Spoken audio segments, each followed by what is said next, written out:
Ah, le cortisol. On entend ce mot partout et il a mauvaise réputation, n'est-ce pas? On l'associe tout de suite au stress, à la prise de poids, aux mauvaises nuits. Bref, c'est un peu l'ennemi public numéro un. Mais en réalité, c'est beaucoup plus compliqué que ça. Le cortisol, c'est une hormone à double tranchant. Elle est à la fois vitale pour notre survie et en même temps, elle peut être incroyablement destructrice. Alors aujourd'hui, on va décortiquer ensemble ces deux visages. On en parle tout le temps du stress. On ressent tous cette pression, cette tension. Mais concrètement, qu'est-ce qui se passe à l'intérieur au niveau biochimique quand ça nous arrive? Eh bien, une très grande partie de la réponse se trouve dans l'action d'une seule et même molécule, le cortisol. Avant de lui taper dessus et de lister tous ses défauts, il est absolument crucial de comprendre son rôle de base.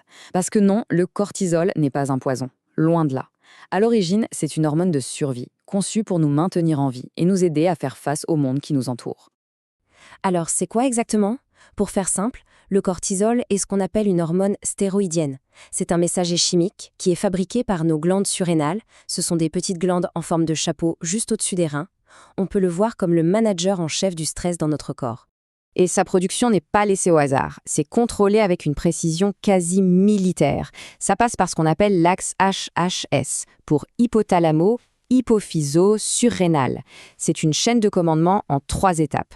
Tout part du cerveau avec l'hypothalamus qui donne le premier ordre, l'hypophyse juste en dessous relaie le message, et enfin, les surrénales exécutent et libèrent le cortisol dans le sang. C'est un système parfaitement huilé.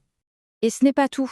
En temps normal, le cortisol a son propre rythme sur 24 heures. C'est le fameux rythme circadien. Le matin, il est à son maximum. C'est lui qui nous donne le coup de fouet pour nous lever et commencer la journée. Puis tout au long de la journée, son niveau va baisser, pour être au plus bas le soir. Et c'est cette baisse qui nous permet de nous endormir. Ce rythme, c'est vraiment l'un des piliers de notre équilibre. Ok, maintenant que les bases sont posées, on va pouvoir voir le cortisol sous son meilleur jour. On va voir son côté Dr Jekyll, son visage de super-héros qui débarque quand il y a une urgence. Imaginez une menace, un danger, un défi très intense. Dans notre corps, c'est l'alerte générale. Le cortisol est alors libéré en masse. Et à ce moment-là, il n'a qu'un seul et unique objectif, mobiliser absolument toutes les ressources disponibles pour assurer la survie, là, tout de suite. Et pour accomplir cette mission, il sort une véritable boîte à outils. D'abord, il ordonne au foie de libérer du sucre pour donner du carburant immédiat au cerveau. En même temps, il nous rend hyper vigilants, hyper concentrés. C'est aussi un anti-inflammatoire surpuissant. Il met le système immunitaire sur pause pour que toute l'énergie soit concentrée sur la menace. Et enfin, il prépare le cœur. Il augmente la pression artérielle. Bref, il nous met en mode combat ou fuite. Dans ces situations, c'est un allié en or. Mais c'est précisément ici que l'histoire bascule. Le problème, c'est quand ce super-héros, au lieu de repartir une fois la crise passée, reste là. C'est quand l'alarme, ne s'arrête jamais. Et c'est tout le problème de notre mode de vie moderne. Le stress, ce n'est plus un prédateur qu'on rencontre une fois de temps en temps. C'est le flux continu d'emails, les soucis financiers, le bruit constant, le manque de sommeil. C'est un état d'urgence qui devient chronique. Alors, qu'est-ce qui se passe quand le corps est littéralement inondé de cortisol en permanence? Eh bien, lorsque l'alarme sonne sans arrêt, le corps se retrouve comme en état de siège. Et toutes les actions qui étaient bénéfiques pour la survie à court terme deviennent profondément destructrices sur le long terme. Ce tableau résume assez bien le désastre métabolique. D'abord, sur les sucres, le cortisol chronique perturbe la façon dont le corps les gère, et ça mène tout droit à la résistance à l'insuline.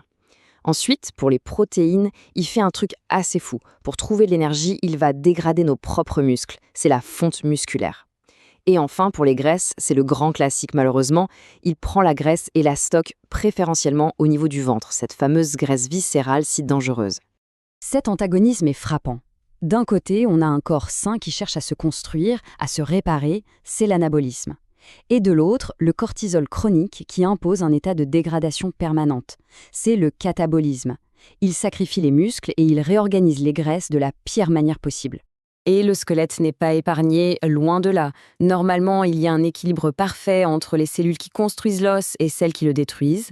Le cortisol chronique, lui, fait pencher la balance du mauvais côté. Il appuie sur l'accélérateur de la destruction et il pile sur le frein de la construction. En plus, il empêche le calcium d'être bien absorbé. Le résultat à terme, l'ostéoporose. Et l'impact est généralisé. Le système immunitaire, toujours en mode pause, nous rend plus fragiles face aux infections. La pression artérielle grimpe en flèche, Le système digestif est mis à rude épreuve, ce qui peut mener à des ulcères. Le cerveau lui-même souffre, avec des pertes de mémoire, plus d'anxiété, de la dépression, même la reproduction est touchée. C'est une véritable attaque sur tous les fronts. Alors, après ce portrait un peu sombre, on pourrait se dire qu'il faut se débarrasser du cortisol. Mais non, le but n'est absolument pas de l'éliminer, ce serait même fatal. Toute la clé, c'est de retrouver un équilibre. Et voilà le résumé parfait de toute cette histoire. Le cortisol, ponctuel, aigu, c'est notre allié. Il est essentiel à notre survie. Mais sa version chronique, qui dure, devient notre pire adversaire et il cause des dommages profonds. Finalement, tout est une question de contexte et de durée. En fin de compte, on se rend compte que cette histoire de cortisol, c'est bien plus qu'une simple leçon de biologie. Ça nous révèle une vérité fondamentale sur la santé. Tout est interconnecté. La gestion de cette seule hormone, elle dépend de notre style de vie dans sa globalité.